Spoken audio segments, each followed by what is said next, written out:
Good morning, everyone.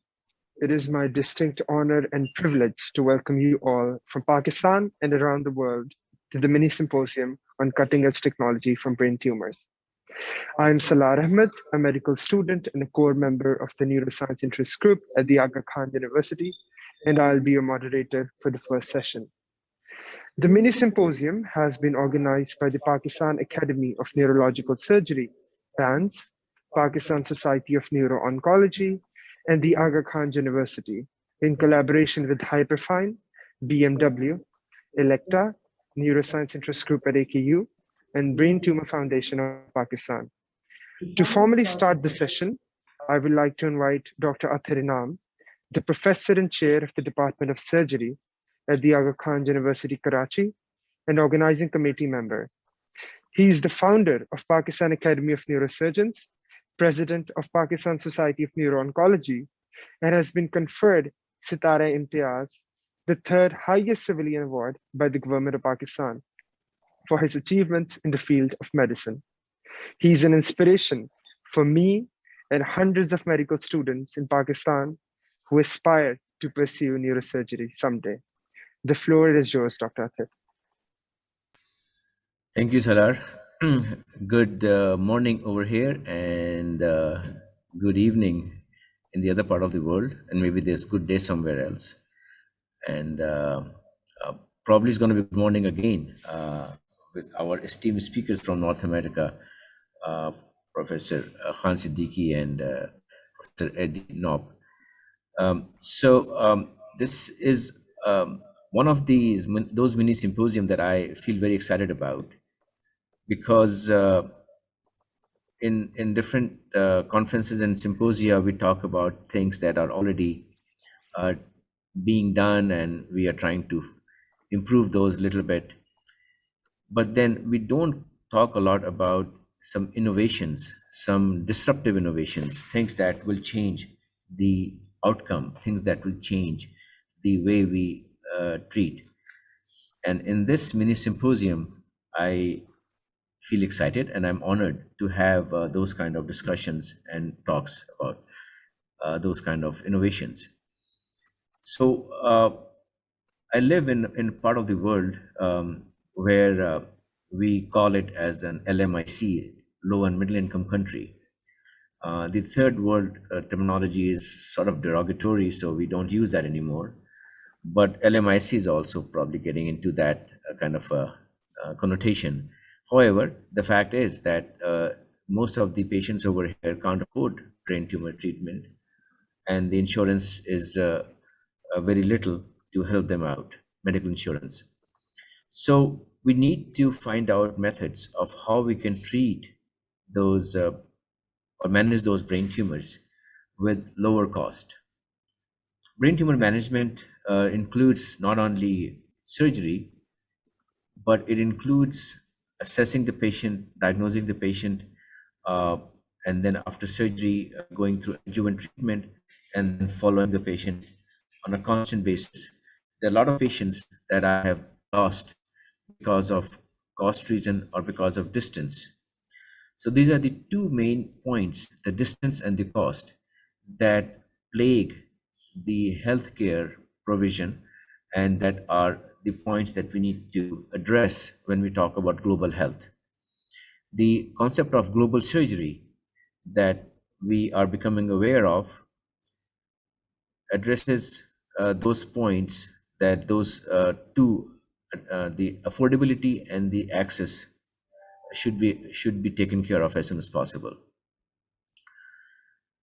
So in today's mini symposium, we are looking at that, looking at those innovations which actually will address those points. So number one is the MRI. MRI is very intrinsic or very important in the management of brain tumor. You can't manage brain tumors with CT scan. You can't manage brain tumors with simple X-rays. The problem with the MRI is that they are so expensive, and those are big machines present in different big centers, and that has been one of the major reasons that I have found in Pakistan the brain tumor patients are lost to follow up. And here is a disruptive innovation of a portable MRI that can reach to all the nooks and crannies of an LMIC and the patients can be seen, managed there, receive follow-up MRI, and we can develop a system where all the information can then be uploaded in a central on a central server or whatever, and the treating physician can take care of the patient from a distance. For example, I have patients coming over from north of Pakistan. There are about 20% of patients in the recent epidemiological study I found were traveling more than 500 kilometers to get their brain tumor treated. So something like the portable MRI is a perfect solution for those kind of problems. And we have an exciting session ahead to talk about the portable MRI. The second is radiation, and in the radiation we have already been doing radiosurgery, because pure radiation, the whole brain radiation concept is old. Now we use focal radiation, and then sometimes we need to use the radiosurgery. That innovative treatment is not really that recent, but it's being fine-tuned further. And we see the SRS centers popping up in Pakistan, which is a very encouraging thing for the treatment of brain tumors.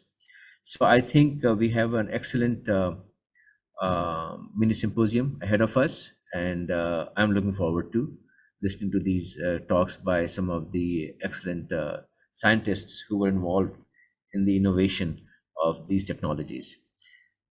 Thank you. Thank you, Dr. Ather, for the welcome address and very wise words. Now, to give you all a research perspective in neuro-oncology from low middle income countries such as Pakistan, I would like to invite Dr. Asad Ali.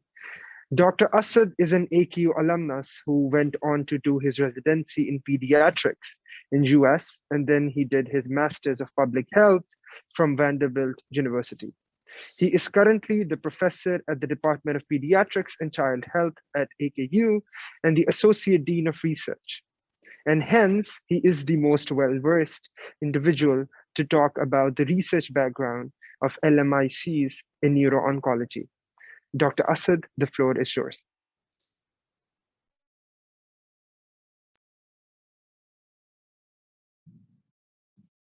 Bismillahirrahmanirrahim. Assalamu alaikum, everybody.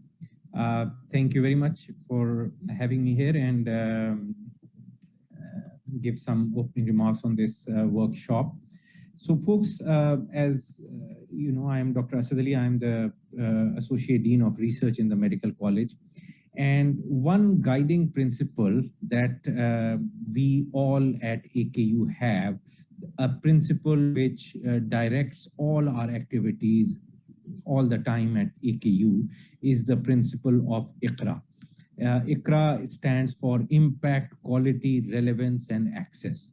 So I think looking at things from this framework, I think the workshop that you are having today, this innovative workshop for advances in brain surgery, using these tools which are very relevant to provide access to our population. I think this is really the core and super aligned with the mission of and with the vision of Aga Khan University. So I think, I hope you all realize how important of a work that you guys are doing here in this workshop. And if, you know, who is going to make neurosurgery accessible to our population? You know, to look at the West to do all of that is not fair. We are responsible for making neurosurgery accessible to our population. And I think the work that you guys are doing today is, number one, a very important realization of this task, and number two, a very important step in that direction when you will be using some really cool tools which have been designed partly to improve access to neurosurgery to our population, Hyperfine and all these equipments and all. So I wish you all the best, and I hope it becomes a very, very successful workshop. And we create knowledge here, skills here, which make neurosurgery more accessible to our population. Congratulations to all the organizers and best wishes to all the participants. Thank you very much.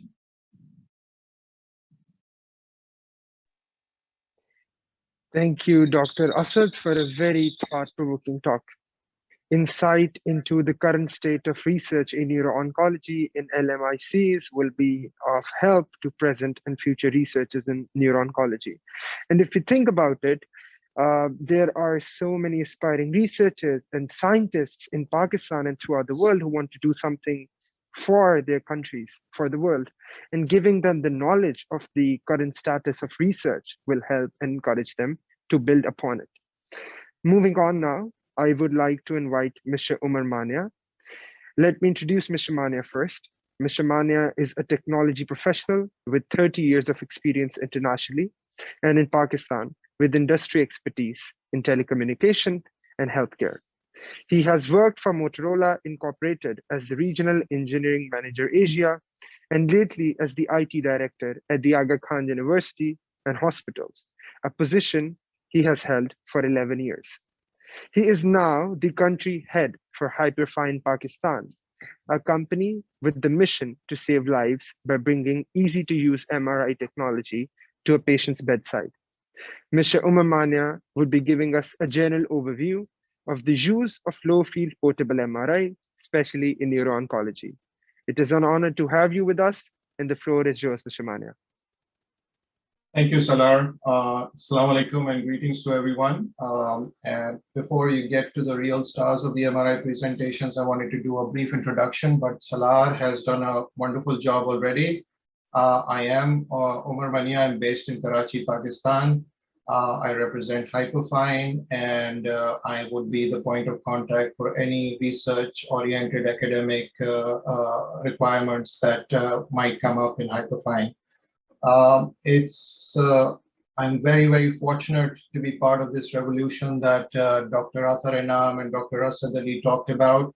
It's very exciting to be bringing this revolution of imaging in LMIC countries. And it's an honor to be working with Dr. Ather Enam and his team on this symposium and participating in the talks. About the leads that imaging diagnostics has taken. And like Dr. Enam and Salar have said that talking about this is some of the founder members of Hyperfine we have today, and they will be doing the general introduction on the imaging, etc., because they've been part of this journey from the very beginning. So Dr. Khan Siddiqui will be presenting first, and then afterwards, Dr. Edmund Knopp will be doing that. So Salar, if you can move on to Dr. Khan Siddiqui, please. Sure, thank you, Mr. Manya. The work at Hyperfine and whatever you said is truly befitting of the title of this mini symposium, the cutting edge technology. And I'm certain participants of this symposium would have a lot to learn from the upcoming presentations. Thank you. Now I'd like to invite Dr. Khan Siddiqui. Dr. Khan is actually an alumnus of the Aga Khan University MBBS program from the class of 1996. He completed his residency and fellowship in radiology before joining the world of engineering and AI. In the past, he has served as the physician executive and director healthcare AI at Microsoft, along with his own multiple ventures. He has also worked as faculty at Johns Hopkins University, the associate professor of radiology, and the co-director for Center of Biomedical and Imaging Informatics. Today, he joins us as the Chief Medical Officer and the Chief Strategy Officer at Hyperfine. It is a pleasure to have you, Dr. Siddiqui, to talk on the innovation and disruption in LMICs. The mic is yours.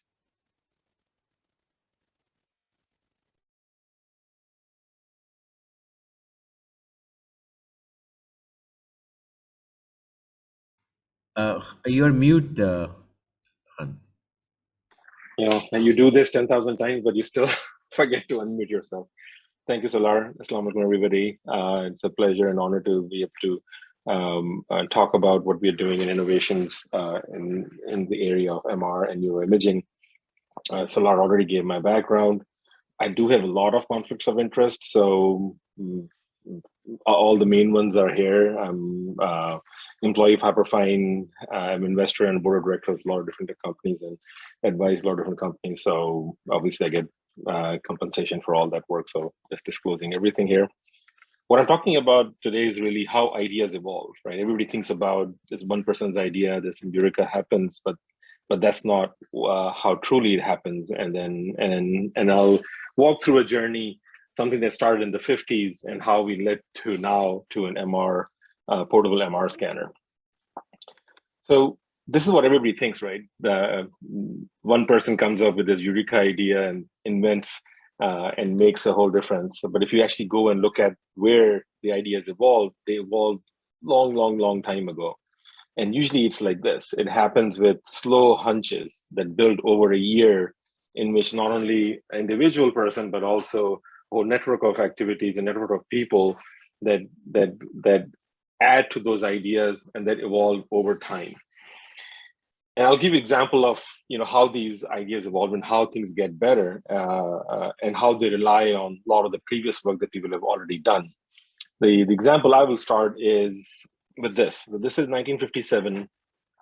Russia launches the first satellite, Sputnik, and the space race has started. So there are two engineers sitting in the Jet Propulsion Lab trying to figure out how do we track the satellite? So the way that when Russia launched the satellite, they made sure everybody can actually listen to the signal. I'm sure you've seen in movies the beep, beep, beep, beep kind of sound that comes in. That was actual transmission that happened from the satellite. So Geyer and Weifenbach were on the right and left of the director for JPL, looked at the Doppler effect, the way we do ultrasound, the change in frequency of sound as it's moving away from you and as it's coming back from you to figure out where the exact location of satellites is in the orbit. So the director in the center called them up and said, like, you guys figured out location of an unknown object in the sky from a known location on the ground. What if the problem was reversed? What if the known object was in the sky and unknown object on the ground? Would you be able to do this? And that's what led to development of GPS. And initial, obviously, goal was to target, military missiles and bombs to a particular location, but no, they'd never imagined that the GPS they're building we'll be using to find our nearest coffee cup or our directions from one place to the other place. So what GPS did is really created that roadmap for us to be able to consume a lot of geolocated data in one place. And as I started my academic career, I started thinking about how do we do this in the human body? And the problem is even more complex. There's only one Earth and one planet. You can build a GPS system around the planet. That's great, but there's 7 billion plus humans. So how do you build a GPS system for the human body in which the machines understand, or computers understand all the data and are able to display a large amount of data in a format that we can digest? So that led to my work in early 2003, 2004, to see if we can use machine learning and AI to classify images and help teach machines how to recognize what is inside the images. So this is one of the first papers that published in autonomous classification of CT data sets using a deep perceptron network in 2004. And a lot of the early work really became how do you identify an image? What is the chest? What is the abdomen? What is the pelvis? Very simple stuff. To really understanding contextually what you're looking at, automatically pulling a prior data set in the same locations, and using machine learning, a lot of different applications of AI into recognition of images started. This is all the academic work at University of Maryland Hopkins that I did, and including smaller structure, automatically identifying meniscal tears in MR of knee scans. And then I moved to Microsoft, and the work became even more sophisticated. Here, the idea was, can you recognize every single organ in the human body? And then after that, can you recognize pathology within it? And the bigger idea happened when we started working on neural networks, convolutional neural networks. And the idea became, how do you recognize it that something is present in an image and not really segmented, because a lot of the early work in computer vision was happening in which people are trying to segment out a particular portion of an anatomy. But here the concept became, how do you recognize what is in an image? So one day in March, when I was at Microsoft working on CT scans and MRs, recognizing stuff, I got a call from another team in Microsoft that said, we have this problem that we have this human figure and we need to ultimately recognize its right hand, left hand, face, chest, abdomen, pelvis. How do we do that? So we worked on creating this 26 body part segmentation machine learning algorithm that recognizes human automatically as the human is moving around. I mean, the question is like, what is this for? This was the foundation of Xbox Connect. Really, this led to the development of the game console where you can move around and use yourself as the controlling entity. And the way we did it, because this was that GPS problem, right? You had to make sure this thing works out of the box for every single human on the world. So how do you train data set? How do you train that this works in Pakistan, this works in US, this works in China, this works in Africa? Like, how does that work? And when we did the analysis, we realized that we would need 500,000 humans to train them and train this model so it works out of the box without any special work. So one of the engineers on our team came up with the idea that what if we created our own humans, what we call synthetic data, and train on that? I mean, some of these humans look like elephantitis. They have elephantitis here, right? So we created 500,000 artificial humans to train on this data set. And that's what ended up working. So this was basically, we worked with Microsoft Studios to build humans, so 500,000 human data sets that were pre-classified to train Connect. So just, I'm giving you this idea that because this is relevant to what we're doing in MR now. Fast forward, okay, just to show you this is what made Connect work. These are my two kids when they were young. They are now in college, so they're playing the first prototype of Connect at home. But I can't show the Connect playing, but this was the first ever non-teenagers playing Xbox Connect. That's what makes it work. Okay, switching to imaging and how this will tie back into it. When you think of imaging and what is the value to the patient, because at the end of the day, all we do is for the patient, right? If we don't focus on the patient, it doesn't make a difference. It's all about image quality, increase image quality to provide value in patient imaging, or reduce time and friction. And I would add to add more value, you also have to make it affordable. So this was kind of the concept and idea that started with the founder of Hyperfine, Dr. Jonathan Rothberg. Like, how do we increase value in imaging by increasing image quality, reducing time and friction, and make things affordable? The first company he started to do this was Butterfly Networks. It's a handheld ultrasound plugs into your iPhone to do this. And then the second one was Hyperfine.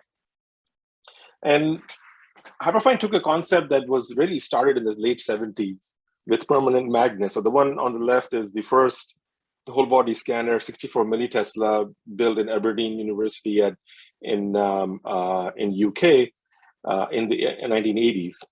In 1986, GE used to be Picker, commissioned the first 1.5 Tesla magnet, and the arm race to bigger and bigger magnets started from them.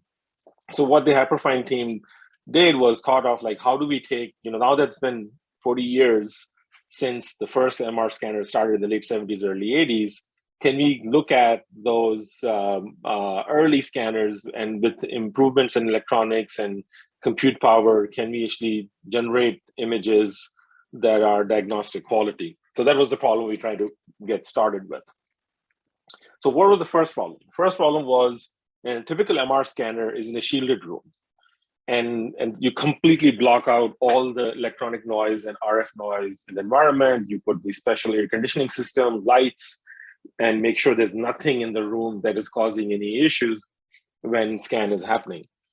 But when you think about bringing a portable scanner, you're going to bring it into any environment. Will be people with pagers in their phone in the pocket, phones in the pocket, any light, any kind of monitors, things around it. So you have to completely now be able to image in a very, very noisy environment. So we typically talk about, the noise environment that Hyperfine scanners run on has 10,000 times more noise than a conventional 1.5 Tesla does. The second problem is, how do you do it so that things don't fly around in the room, right? You reduce the projectile risk.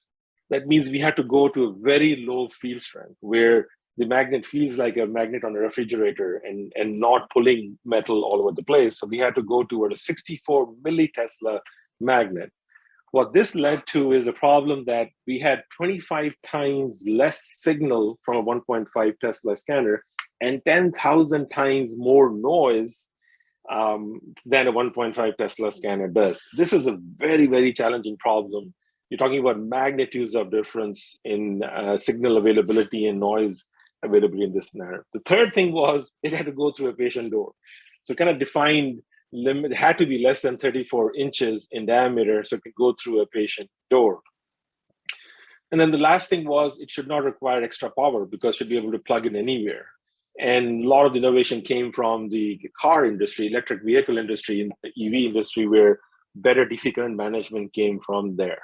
And then obviously to generate diagnostic quality images, we had to think about AI-based image reconstruction, and then do very highly integrated outsourced manufacturing so that we can make it affordable and simple to maintain. So there were a lot of big problems that the team had to work on and figure out how to solve those problems.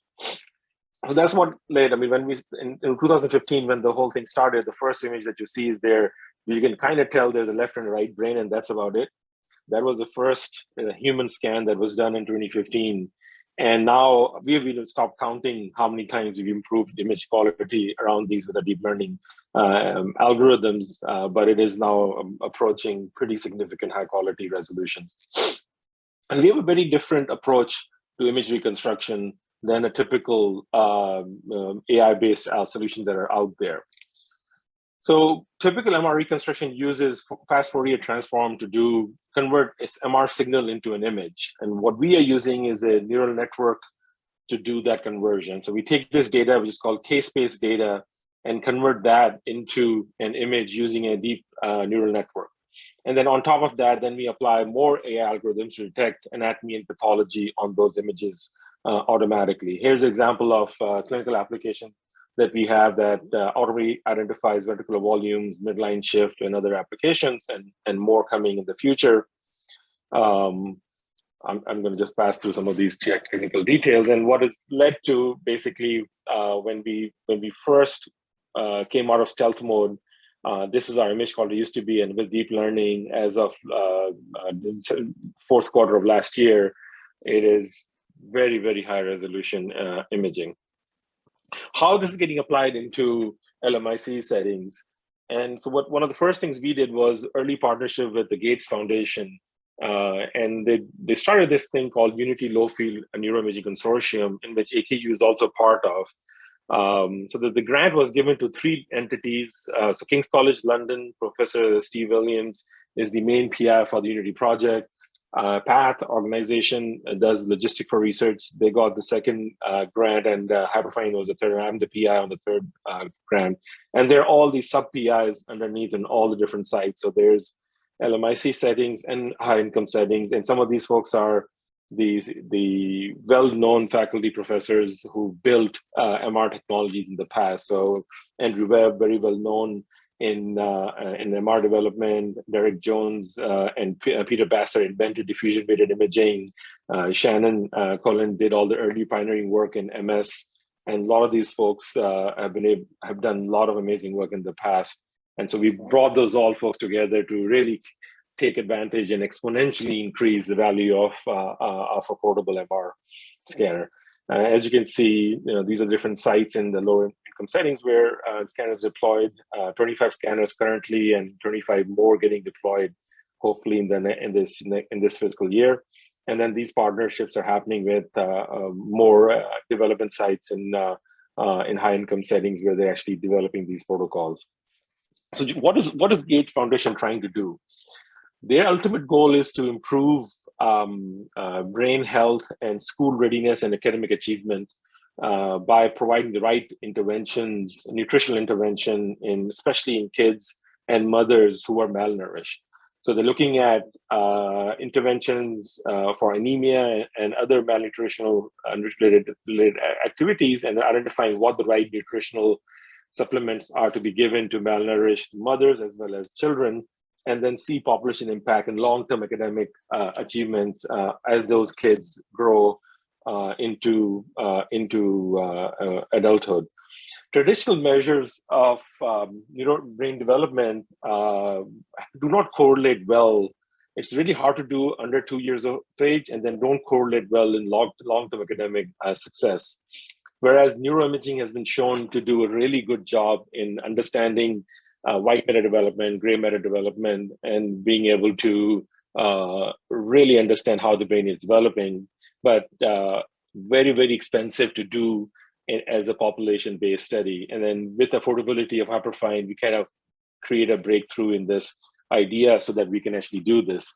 So the idea is that there are multiple clinical trials going on in Africa, in Pakistan, and other places where they're looking at different nutritional supplements and then doing neuroimaging in fetus as well as post-birth on MR to assess if can we use MR as a biomarker to improve, understand which intervention is better in nutritional development.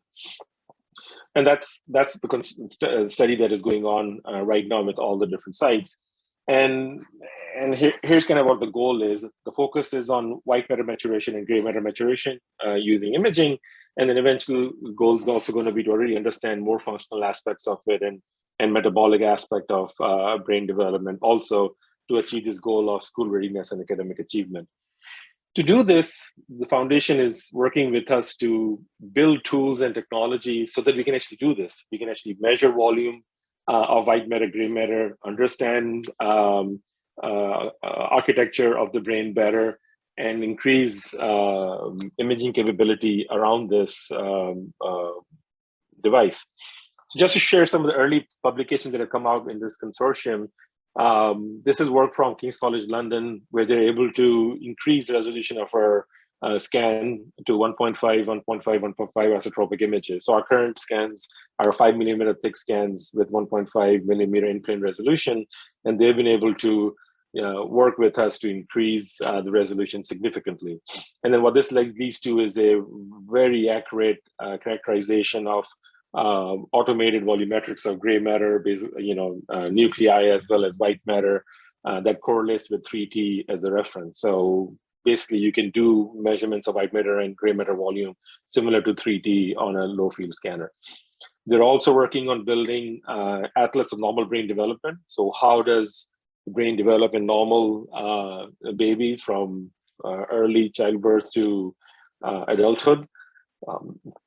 And then, as I mentioned earlier, more automated tracking of white matter to really understand how the growth of white matter tracks are happening, and eventually getting to a diffusion tensor imaging, hopefully in the future. Some other work happening is in super resolution with deep learning, where they're significantly increased resolution of the images. So the image on the left is linear reconstruction. This is not our deep learning reconstruction. And the image on the right is some of the Gates Foundation work in which they've done imaging which is sub-millimeter. This is very early work, a lot of stuff that needs to happen here. Anyway, I'm going to stop here and open up for any questions, or if you want to move to Dr. Knopp, talk about some clinical stuff. Hopefully it wasn't too technical and too fast.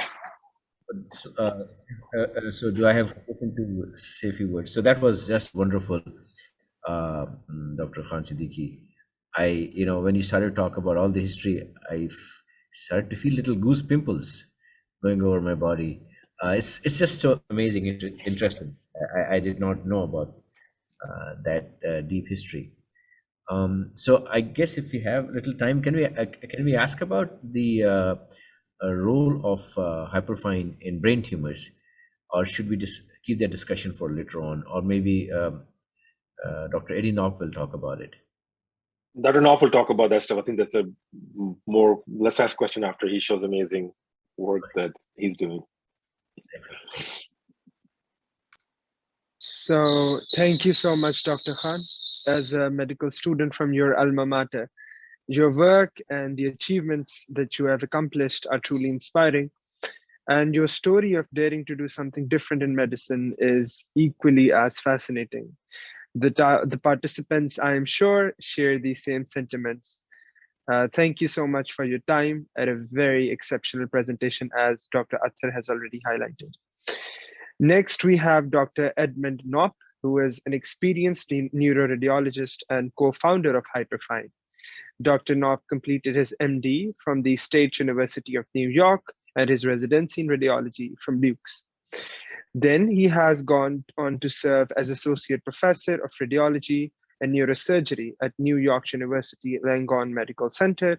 He is skilled in health informatics, brain tumor, brain and spine, medical devices, administration, and healthcare management. Dr. Knopp will be speaking on brain tumor imaging, the highs and lows, and what Hyperfine will be aiming to do. We are honored and delighted to have you, Dr. Knopp, with us here today. The floor is yours. Thank you very much.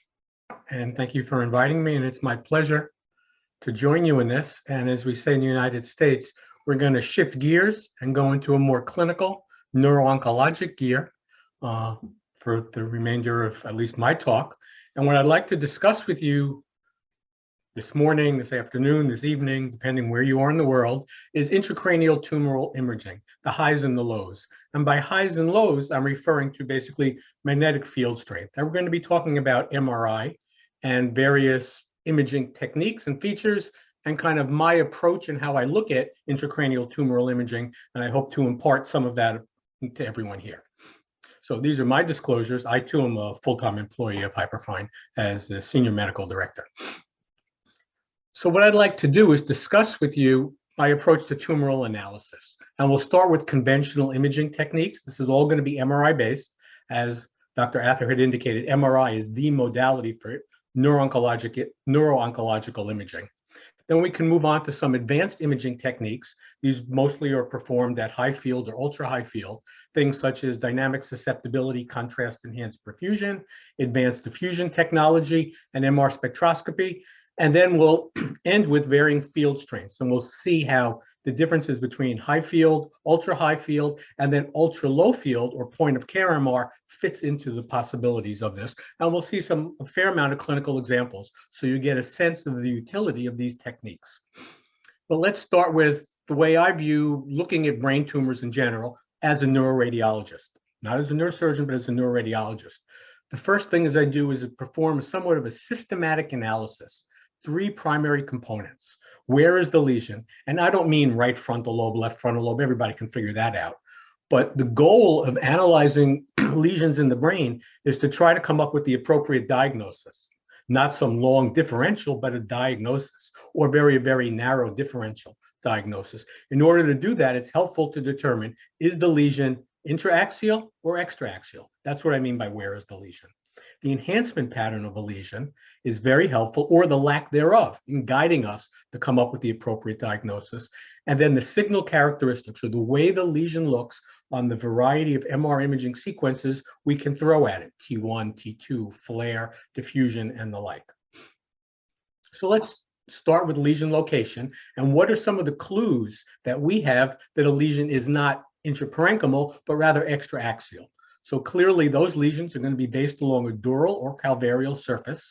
They're going to have meningeal enhancement because they're going to elicit a reaction in the adjacent meninges. We may be able to see separation of the lesion from the brain by a cleft of cerebral spinal fluid. As the lesion grows larger, it may push the white matter in the brain away and buckle it and have an appearance such as that. And more importantly, we may be able to see deep to the lesion gray matter and cortical venous structures, all telling us, hey, this is not an intraaxial lesion, this is an extraaxial lesion. We would therefore narrow our differential diagnosis and come to a more appropriate diagnosis. What about enhancement? As we know, enhancement in the brain is clearly a manifestation, reflection of breakdown of the blood-brain barrier. The tight junctions at the capillary beds open up and allow contrast media, in the case of MR, gadolinium, to cross over. However, there are structures within the head, within the brain, that normally enhance. But what if they don't enhance? Well, maybe the pathology is related to those structures, things like the pituitary gland, the pineal, and the choroid. So if we see lack of enhancement where we normally would expect it, we're going to narrow our differential in terms of potential pathologies involving those structures. And then lastly, and importantly, the signal characteristics on the varying MR sequences. Clearly, we're always used to post-contrast imaging using T1 weighted imaging sequences, and that's going to be bright white and enhance. But there are various substances and entities that can appear bright on T1 that are not related to contrast enhancement. And it's always good to be aware of what these are. Blood products in the setting of methemoglobin will be white on T1. Melanin may not be so common in various low and middle income countries. Here in the United States and the northern parts of Europe, very common in the setting of metastatic melanoma. Fat, we can see what's known as a chemical shift artifact. The fat can be white on T1 as well, as can calcification.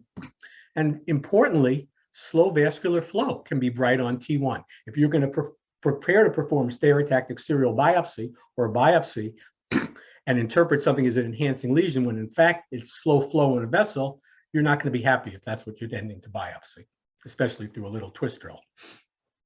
What about T2? We think of T2 weighted sequences, be they T2 or FLAIR, as the pathologic sequence. It shows abnormal increased water in the brain itself. So anything abnormal we tend to think of as bright and white. However, there can be various substances that are not bright and white, yet abnormal, that are dark in their signal intensity on T2. Things like blood in the setting of hemosiderin, calcification, proteinaceous material may be darker on T2.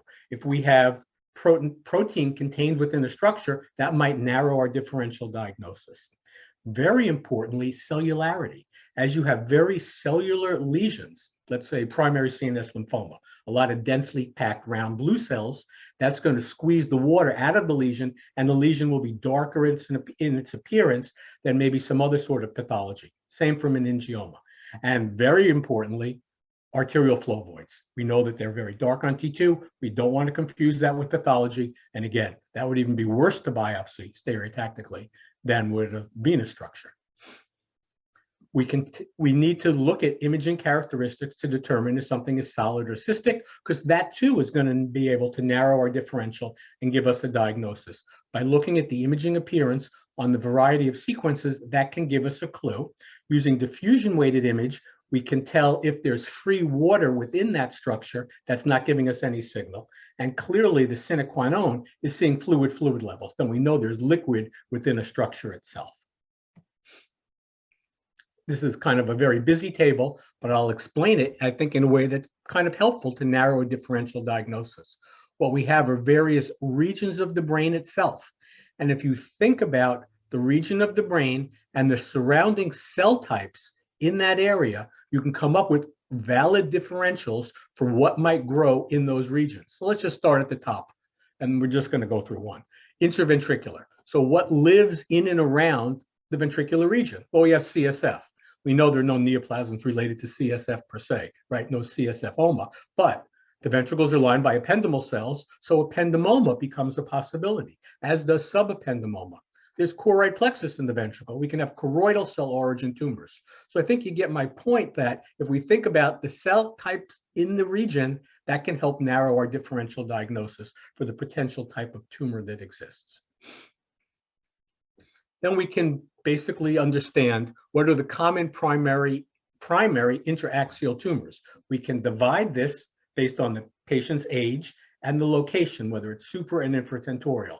And as I'm sure everyone recalls, there's clearly an inverse relationship between pediatric and adults. Most primary adult tumors are supratentorial, and most primary pediatric tumors are infratentorial. And there's a wide spectrum of neoplasms. Clearly in the adult, primary interaxial tumors are our spectrum of astrocytic type tumors, whereas in the pediatric patient, we have more complex supratentorial tumors in a lesser number, and then the classic infratentorial PNETs and pilocytic astrocytomas and the like. So again, using the location of the tumor, the age of the patient, we can narrow that differential, which is our goal. Our goal is to narrow the differential or actually make a precise diagnosis. So how do we do this? This is a classic, typical high field preoperative tumor imaging protocol. This is what I used at NYU for a little less than 20 years, because in the beginning we didn't have some of these techniques. But basically you perform routine pre-contrast imaging, a scout, T1, T2, flare imaging, diffusion imaging as well, to kind of get an understanding of the basic signal characteristics of what we're dealing with. Then it was our standard and my standard that I forced upon everyone to do dynamic susceptibility contrast enhanced perfusion imaging to enable us to get an understanding of the density of the capillary bed of the brain and the neoplasm. We're looking at angiogenesis here.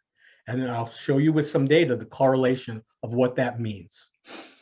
In addition, since we've given contrast during this examination, it's a first single pass examination obtained in less than 1 minute. We can then do post-contrast imaging, add spectroscopy, if indicated, and then do a volumetric T1 weighted imaging for surgical planning in surgical stereotactic modalities. Total imaging time for this was about 30 minutes at high field, whether it's 1.5 or 3 Tesla. So now let's think about what our overall imaging objectives are in the setting of glioma. First and foremost, we would like to make a specific diagnosis. That was my goal. Not just to say, oh, well, it looks like it's an intraaxial tumor, but I want to know the grade of that tumor and possibly the pathology, all non-invasively, before my surgical colleagues would have the ability to show it to the pathologists. So histologic grading of gliomas, is that possible non-invasively? Well, I would say yes, using advanced imaging techniques. So perfusion imaging is a methodology where through the first pass of contrast, we're imaging the vascular bed of the brain itself, whether it's normal brain or pathologic brain or tumoral brain.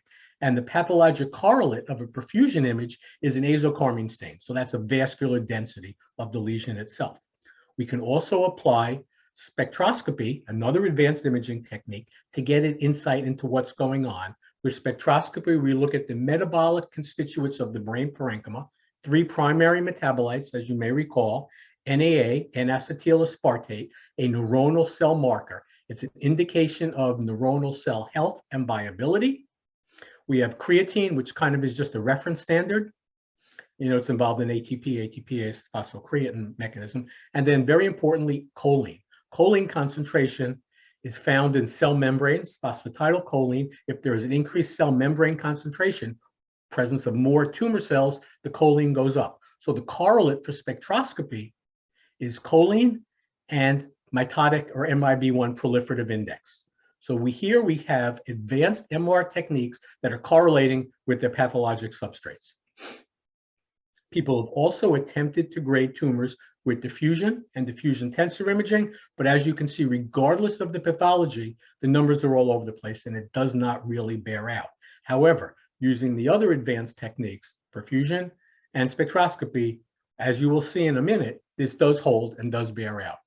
We found, and this is a variety of other investigators, and I'll share some of our NYU data, that we can separate out low-grade from high-grade glial tumors based upon the relative cerebral blood volume and a mathematical number. Clearly, we can see a significant difference and obtain a threshold value of approximately 2, 1.75 to 2, whereas if the relative cerebral blood volume is greater than 1.75 or 2, we are dealing with a high-grade tumor.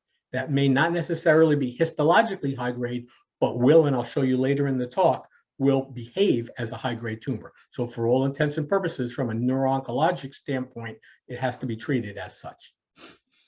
And here's just a summary of some of our MRI data that's been published by a variety of my faculty, looking at, again, relative cerebral blood volume as well as vascular permeability for different grade tumors. As we can see with glial tumors, the relative cerebral blood volume goes up and is correlated with the degree of aggressivity of the tumor itself. So by using advanced imaging techniques that we spoke about, we're now able to identify and histologically grade these tumors in a non-invasive preoperative fashion. What are some other imaging objectives for tumor? And that's therapy planning. Planning for surgery, planning for radiation oncology. And we can delineate the extent of spread and define not the tumor itself, but as you're going to see, the area around that tumor, what I like to call the peritumoral region. And that becomes critical in being able to distinguish different types of neoplasms that are present intraparenchymally. When we think about defining the extent of tumor, it depends who you're talking to. So to Dr. Ather, the extent of tumor is this contrast-enhancing mass lesion indicated here. Why? Because there's no normal functioning brain in there. He can go in and he can resect that without any deficit. To the radiation oncologist, we're going to talk about all of this T2 change as well, because in the setting of primary glial tumors, we know that's infiltrative. So the tumor does extend beyond the margin, but there is functioning brain here as well, so you wouldn't want to take this all out. To the neuroradiologist, we know it extends far beyond all of that area. So it's important to define that extent of tumor by the imaging appearance on the various sequences. So let's look at this example. This is a case, we're going to separate out primary versus metastatic disease. We have T1 weighted images on the top, T2 weighted images on the bottom, centrally necrotic, contrast enhancing mass lesions with perilesional T2 change and mass effect. Based on conventional imaging, we would try to separate out and make a determination which is primary, which is metastatic. I'll tell you right now, one's primary, one's metastatic. And you know this is a presentation, so it's not going to be what you expect, but I'll explain to you why that is. So if we look at these lesions, from my standpoint, if all I had was this, I would say here's a relatively smaller contrast-enhancing mass lesion, vasogenic edema, that's sparing the tightly oriented fibers of the corpus callosum. Vasogenic edema tends to spare the corpus callosum. So I would say I think this is a metastatic lesion, whereas this lesion looks uglier, looks more aggressive. It looks like maybe there's some callosal involvement in the lateral aspect of the genome. And I would say this is the glioblastoma and this is the metastasis. Well, you know what's going to happen here, right? So if we look at the area around that tumor and analyze that relative cerebral blood volume, what we find is there is an abnormal elevation of relative cerebral blood volume greater than that 1.75 or 2 I was talking about in the area surrounding the contrast enhancement in that lesion that I thought from conventional imaging was a metastatic lesion. Why is this? Because this is a glioblastoma with infiltrative tumor cells that are secreting VEGF and recruiting their own blood supply. So the capillary bed is higher in density than it is in normal white matter. Whereas in this aggressive looking lesion, the relative cerebral blood volume is less than 1. Why is that? Because there's vasogenic edema here that's squeezing and compressing the normal capillary bed, so the perfusion numbers are lower. So by looking at not necessarily the tumor, but the area around the tumor, that peritumoral region, we now are able to decide just on these images, this is a MET, this is primary glioma, glioblastoma, and that clearly could alter therapeutic planning preoperatively, non-invasively. Same thing can be done with advanced diffusion techniques. Here we have a metastatic renal cell carcinoma, and we look at that lesion, a lot of vasogenic edema around it. If we look at the quantitative assessment of mean diffusivity, how much is that water able to move and how much water is there, we can see that there's a fairly high number here, and that makes sense. Surrounding metastasis is vasogenic edema. There's increased water, it's spreading cells out, that water can move freely. The diffusivity, the ability for that water to move is increased as compared to another lesion, looks similar, in this case, glioblastoma, where that mean diffusivity is statistically lower. Why? Because that area of signal abnormality around the enhancement is not just brain reaction, vasogenic change, but rather infiltrative change. There are infiltrative tumors in that area, and that water cannot move as freely. So again, looking at the peritumoral region can clearly give us insight into exactly what we're dealing with. So now let's move on to therapy planning in the setting of preoperative and intraoperative imaging using advanced diffusion techniques and fiber tracking. So as we know and recall, the white matter fibers in the brain are tightly oriented and water moves along the orientation of these white matter fibers, right? They're myelinated, so there's fat over them and water can't cross, can move along it. And we're able to image these using diffusion tensor imaging. And there are 4 basic patterns that can occur with these white matter fibers. We can have the fibers that have a normal characteristic of how that water is moving, but is being pushed. We can have white matter fibers where that water is moving to a different extent, but the fibers are in their normal location. In an edematous pattern, we can have an infiltrative pattern where both occur. There's slight deviation, and there's a decrease in the what's known as fractional isotropy, or the degree to which that white matter is oriented very tightly. Or we can have frank destruction, classically in a glioblastoma, that just kind of eats everything. So let's look at some of these examples. Here we have that first pattern, pilocytic astrocytoma, benign, well-circumscribed lesion. And we can see that the white matter fibers here on this color fractional isotropy map are being pushed by the lesion, but the degree of orientation and tightness of that white matter water motion, the fractional isotropy, is the same. The color intensity, which is directly proportional to this, is identical right side from left side. So this is telling us it's that shift pattern. We're dealing with a well-circumscribed lesion that is not eliciting a lot of reaction in the brain parenchyma. By knowing histologic characteristics of neoplasm, we could localize and say, hey, this looks like it's going to be a polycytic astrocytoma. In this example, we have T2 signal change. The white matter fibers don't look like they're being pushed at all, but the signal intensity of the color is decreased. So now we're saying this is vasogenic edema. The white matter fibers exist there, but they're not being altered by the presence of this extra water that's present. Setting a vasogenic edema, if this is adjacent to an enhancing lesion on another slice, we're now going to think this is a metastatic lesion. What about a combination of both? Invasive tumors, anaplastic or infiltrative gliomas, we can see the mass effect, but we also see that that color is decreased in its signal intensity. So the anisotropy is decreased, and the location or organization is also abnormal, an invasive pattern. And then last pattern, very obvious, glioblastoma involving the corpus callosum, it's totally destroying the white matter fibers. One of my old colleagues, Pat Kelly, a neurosurgery chair at NYU, would always say it's just gobbling up brain. Well, here it gobbled up the corpus callosum. There's nothing there. There's no normal organization present. Another example in how this can be used pre and post-operatively. This is another polycytic astrocytoma, resected.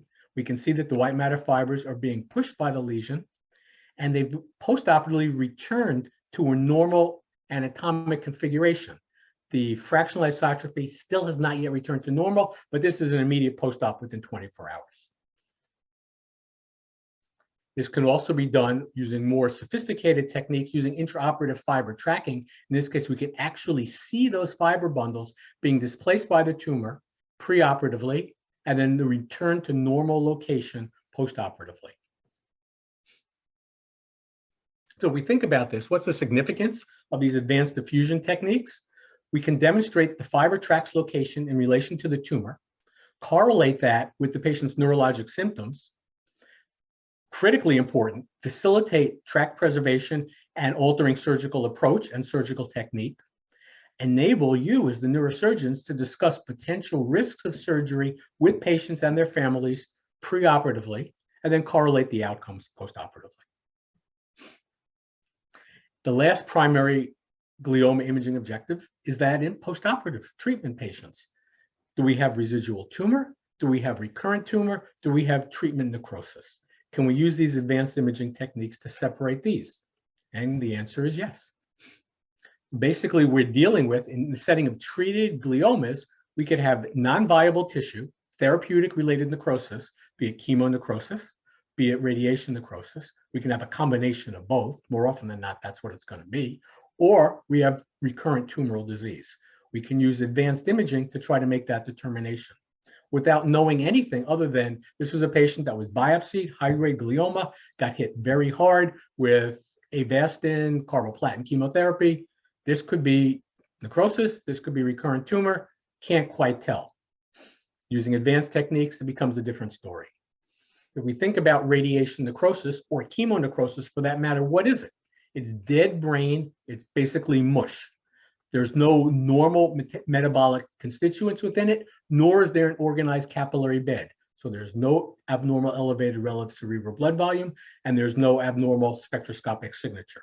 So we now can define necrosis prospectively without having to biopsy using advanced imaging techniques.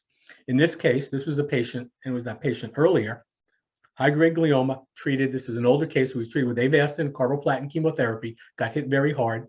The adult neuro-oncologist, the ultimate optimist, maybe the peds guys are a little more optimistic, said, no, no, this is treatment effect. This guy's going to be fine, going to be fine. Well, lo and behold, perfusion-weighted imaging demonstrates marked elevated perfusion abnormality. Here's the conventional imaging. And our spectroscopy, NAA is very low here. Why? Because it's gobbling up brain. The neurons are being destroyed by the lesion. Choline is very high because they're abnormally active, mitotically active tumor cells, clearly confirming the diagnosis, unfortunately, that this is recurrent glioblastoma and not therapeutic necrosis. Now, how does field strength and the strength of the magnet affect some of these imaging sequences? And clearly, and this is where we've been, as Dr. Siddiqui has told us, in our supersize me environment, and bigger is better, going from 1.5 to 3 Tesla. 3 Tesla does afford, in the setting of spectroscopy, higher signal to noise, improved quantification, and a higher spectral resolution. You can look at these spectra from the same patient at 2 different magnets, and we can see that it's easier to see the peaks. They're more sharply defined. However, there's always trade-offs with anything. The higher the field strength, the greater the degree of potential artifacts and susceptibility artifacts especially. And that can add a lot of erroneous information. But ultra-high field strength spectroscopy at 3T tends to be the standard, where it can be performed in a somewhat volumetric fashion. So you're no longer looking at one individual image that you're obtaining at one point in time, but rather an entire slice and getting that information on an entire slice. High signal to noise enables you to quantify things. We can combine the methodologies to obtain, again, a more precise diagnosis. Perfusion and spectroscopy at 3T is very, very robust. We get significant signal changes on the dynamic susceptibility contrast enhanced perfusion imaging. Why? We're imaging susceptibility, and that, as I mentioned before, is a potential artifact for spectroscopy, is a benefit for perfusion. But we can combine the two and clearly make a determination that in this voxel here, marked perfusion abnormality, marked elevated choline, recurrent tumor. And here are just some examples of what these perfusion techniques look like in various grades of glioma. We're going to look at this relative cerebral blood volume map, conventional imaging, and this is a cine loop of all of those perfusion images. It's showing you the contrast going through the capillary bed of the brain and washing out. Using this technique, the contrast is black, not white. And you can see it coming in and going out of the brain. The lesion here in the midbrain does not significantly decrease its signal intensity or persist in that signal intensity. When one goes to a higher grade glial tumor, here's the enhancing tumor, it's bihemispheric, we can see those changes. It's getting very, very dark, much darker than it does in the normal brain parenchyma, and some of the areas persist. Why is that? That's because there's leakage of gadolinium contrast right at that first pass, correlating with high perfusion abnormality. I think it's most conspicuous in this setting of a glioblastoma. Look how dark it gets. And look what we're also seeing. We're seeing areas beyond the margins of the tumor using this technique, and that's showing us areas of angiogenesis, the infiltrative pattern of these tumors. So again, advanced imaging techniques can show us these findings.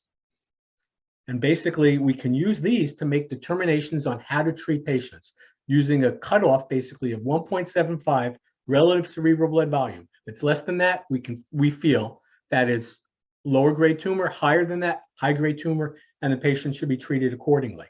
And I'd like to kind of show you that study that was performed, published in multiple journals in radiology with pathologically proven, histologically proven low grade gliomas. Some of these tumors, this was preoperatively, had high relative cerebral blood volume, and some of them had low. And guess what? The same low-grade tumor, histologically diagnosed, they behaved not on their histologic diagnosis, but rather on their relative cerebral blood volume. So low initial CBV tended to have a more favorable clinical course. High CBV in a low-grade tumor had a poor clinical course and behaved like a high-grade tumor. And let's look at some of these examples. Here we have a stereotactic biopsy performed on this low-grade tumor, non-enhancement, fairly well focal, signal abnormality, yet it had markedly elevated perfusion abnormality, 4.23. Remember, our cutoff is about 1.75 or 2. Well, lo and behold, 4 months later, look what we got, butterfly glioblastoma. Low-grade tumor, high perfusion, behaves like a high-grade tumor.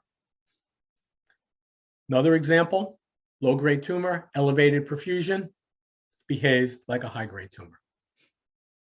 Here we have a mixed tumor, an oligoastro, high relative cerebral blood volume, behaves like a high-grade tumor. Here's an MIB1 initially, and look what's happened subsequently. Marked progression in cellularity and tumor progression itself.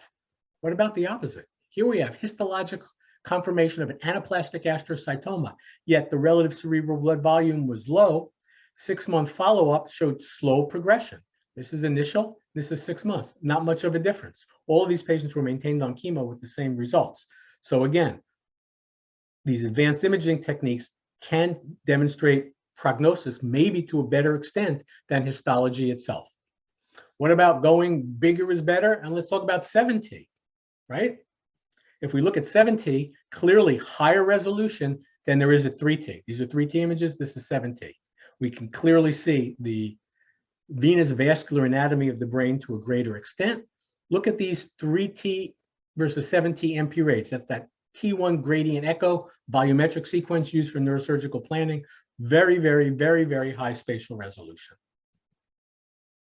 in addition to high signal to noise. Same thing on T2, if we kind of maximize it up, we're almost seeing the layers of the cortex very clearly at 7T that we can't otherwise see.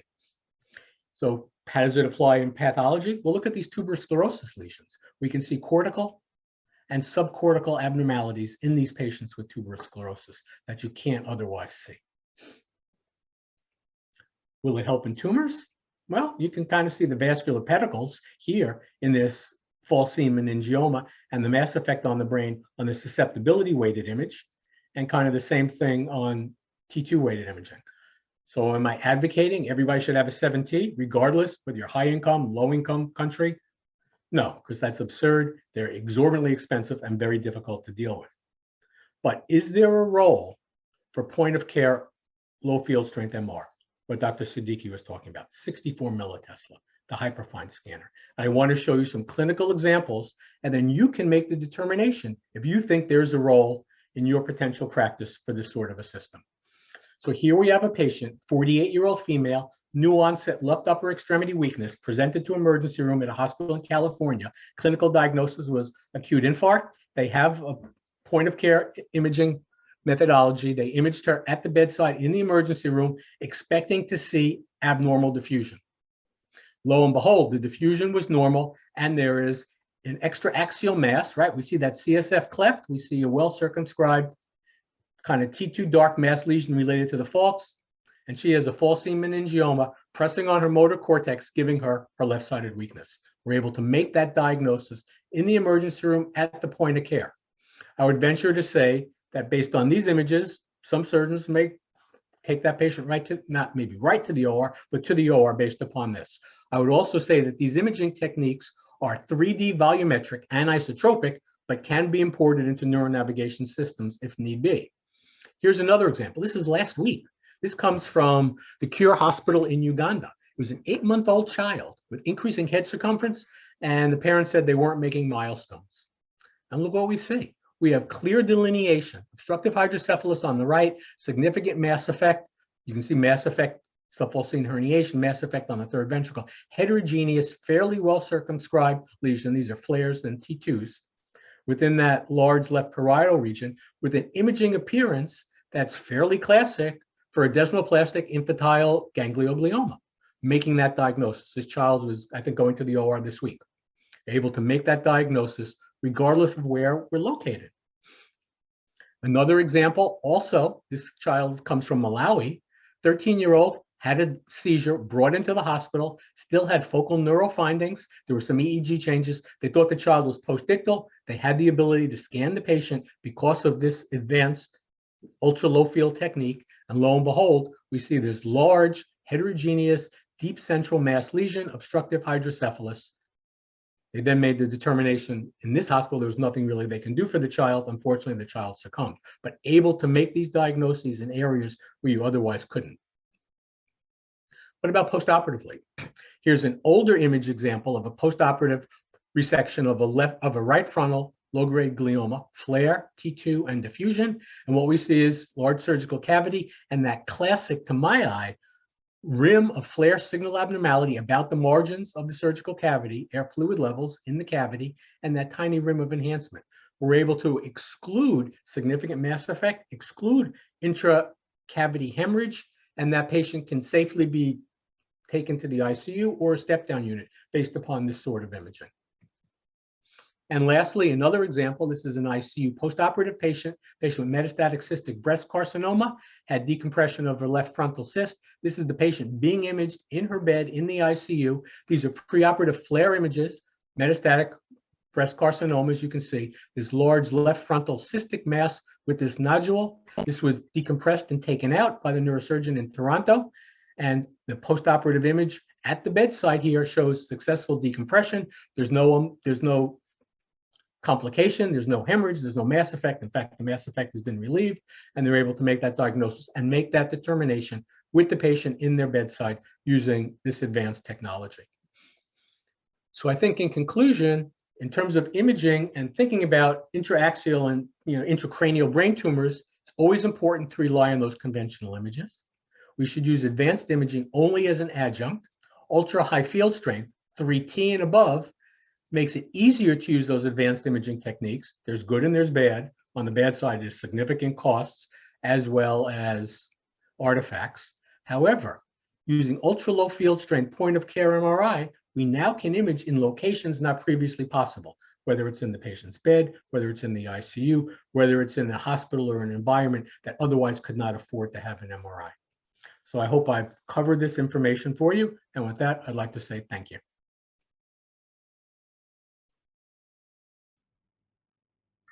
It was an excellent talk. A lot of questions answered. Thank you.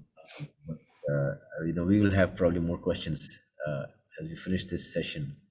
But it's just amazing the work that you showed with that low power MRI, and I think that will become a standard because it can be done so many times. And in so many places.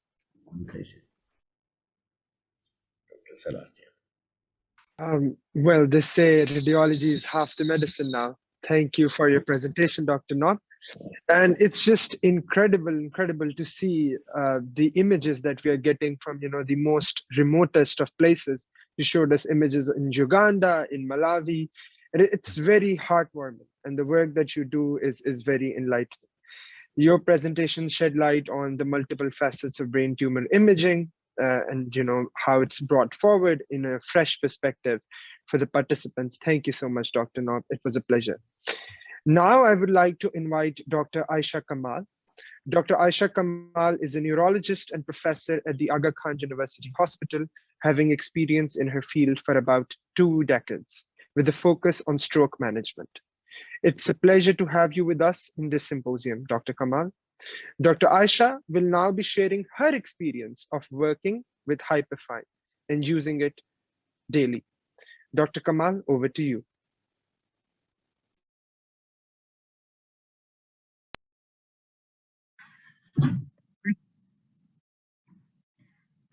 Good morning, and thank you for giving me the opportunity to share this data with you today of how we can use point of care MRI for managing acutely ill patients, in this case a very young patient with an acute stroke.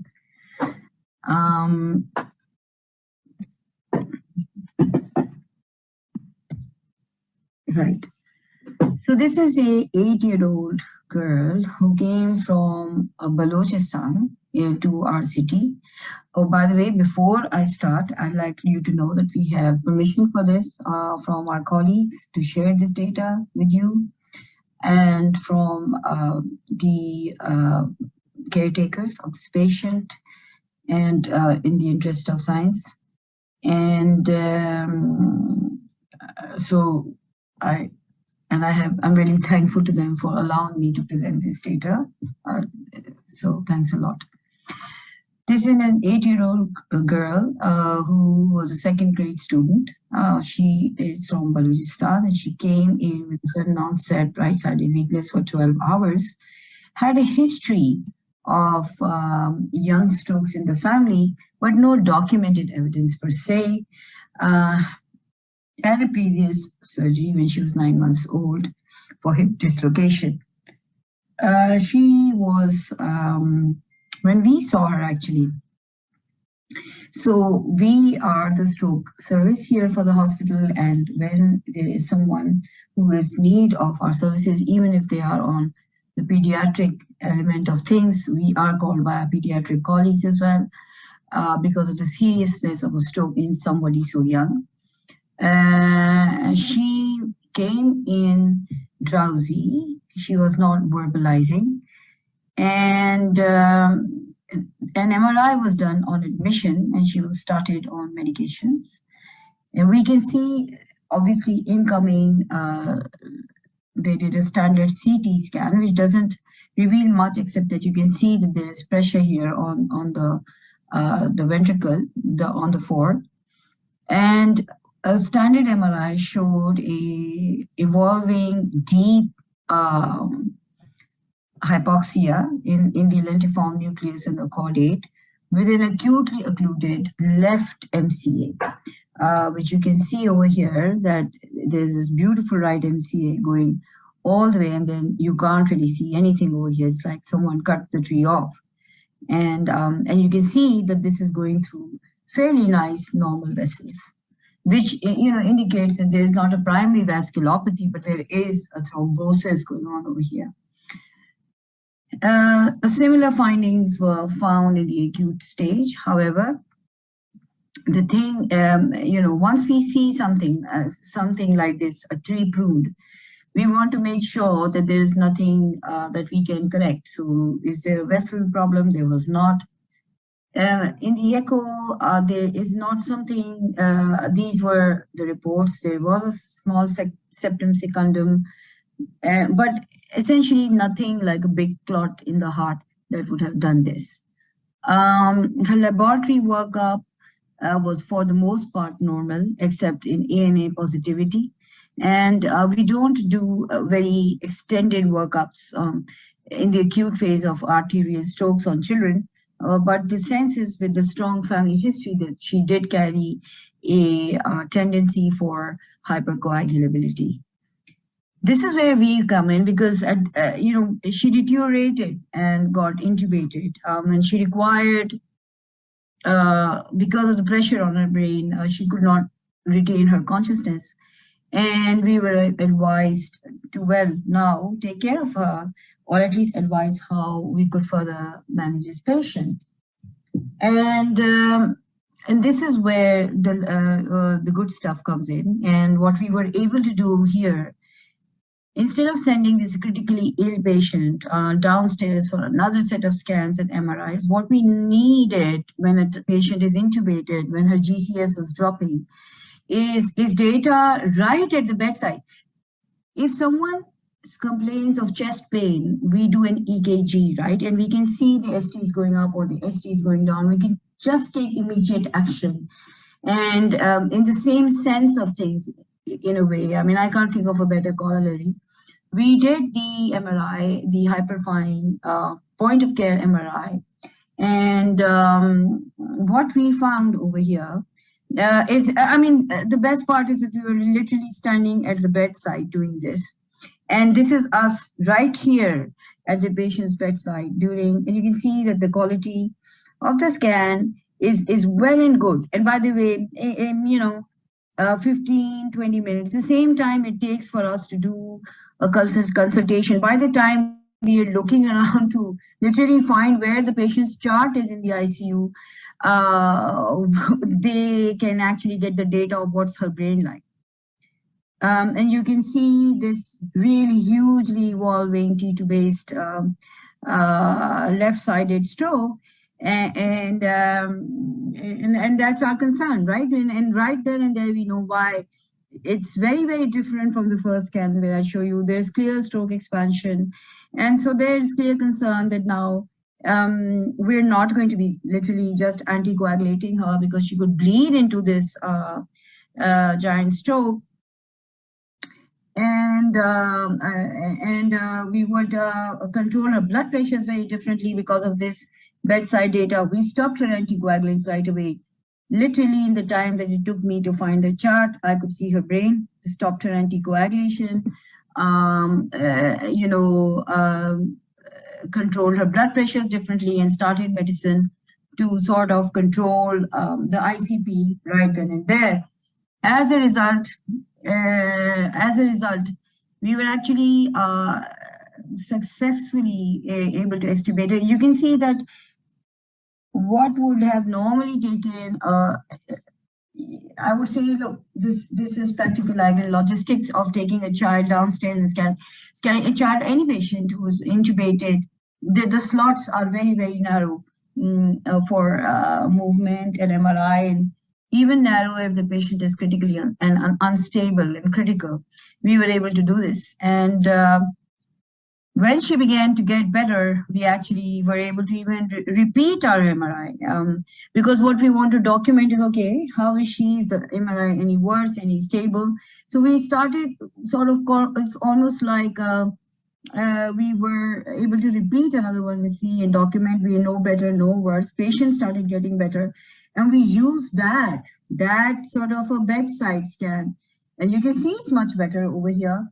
To document wellness and have the confidence of actually extubating her and sending her off to rehab. When we last saw this patient, she was awake, alert, extubated, and we literally had to find her in rehab, to definitely not in ICU. And, she has been discharged now on medications, and she will hopefully get better with rehab. So what I'm essentially demonstrating is the ability to do MRIs and take therapeutic decisions in real time, in real pragmatic time, perhaps in time where, well, it's brain time, isn't it? Not hospital time, and not MRI transport time, but in brain time. So we can move as fast as the disease is moving. So thank you all for your attention. And a big thank you to Dr. Kalab Abbas for giving me the opportunity to serve this way. And to Dr. Bushra, who has actually made this presentation for me because I've been on call. So thank you very much.